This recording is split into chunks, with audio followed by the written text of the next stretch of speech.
तुका म्हणे माझे हे जी सर्व सुख, पाहिन श्रीमुख आवडीने.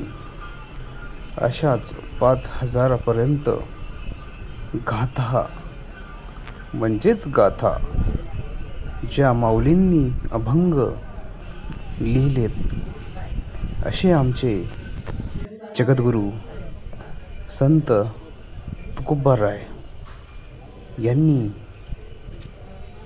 या वारकरी संप्रदायाचा कळस समजला जाणारा महत्त्वाचा संत म्हणजे संत तुकाराम महाराज. संत तुकाराम महाराज यांचं संपूर्ण नाव आहे तुकाराम बोल्लोबा आंबिले. त्याच्या पत्नीचे नाव जिजाबाई म्हणजेच आवली. त्याच्या वडिलांचे नाव बोल्लोबा आंबिले. त्यांचं किराणा मालाचं दुकान म्हणजे वाणी हे त्यांचा प्रमुख व्यवसाय होता. या व्यवसायामध्ये लहानपणापासूनच त्यांना पांडुरंगांची भक्ती होती. पंढरपूरचे पांडुरंग श्री विठ्ठल यांचे ते परम भक्त होते. त्यांनी 5,000 पर्यंत गाथा, कविता, अभंग, काव्यरचना, साहित्यरचना, मराठी वाङ्मयामध्ये मोलाची त्यांची छाप या ठिकाणी आपल्याला दिसून येते. संत तुकाराम महाराजांचा जन्म 1608 मध्ये झाला. या दरम्यान त्यांनी लहानपणापासूनच विठ्ठल भक्तीचं आवड असल्याने भगवंताचं, पांडुरंगाचं नाव घेऊन त्यांनी अभंग रचिले. 1649 रोजी ते सदेह वैकुंठासी पुष्पविमानाने गेले असं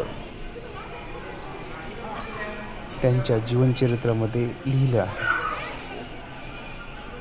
संत तुकाराम महाराजांचं समाधीस्थळ हे देऊगावमध्ये असून गाथा मंदिर हे पण देऊगावमध्येच आहे. या ठिकाणी इंद्रायणी नदीकाठी असलेलं हे गाथा मंदिर नव्या स्वरूपामध्ये नव्याने या मंदिराचे बांधकाम करण्यात आलेले आहे. यामध्ये श्री विष्णूंचे 8 अवतार, कोरीव काम, मूर्तींचे कोरीव काम आणि 8 अवतार दाखवलेले आहेत. संत तुकाराम महाराज यांची मंदिरामध्ये मधोमध असलेलं अभंग गात असलेलं हे मूर्ती आपल्याला दिसून येते. मंदिराच्या वरती हनुमान, श्रीकृष्ण,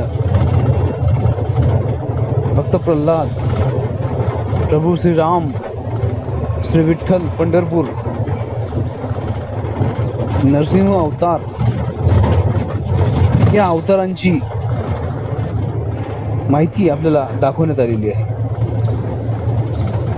या तुकोबारायांच्या या गावामध्ये, या परिसरामध्ये अभंग या मंदिरामध्ये मंदिराच्या भिंतीवर कोरलेले आहेत. 5,000पेक्षा जास्त अभंग या भिंतीवर आपल्याला दिसून येते.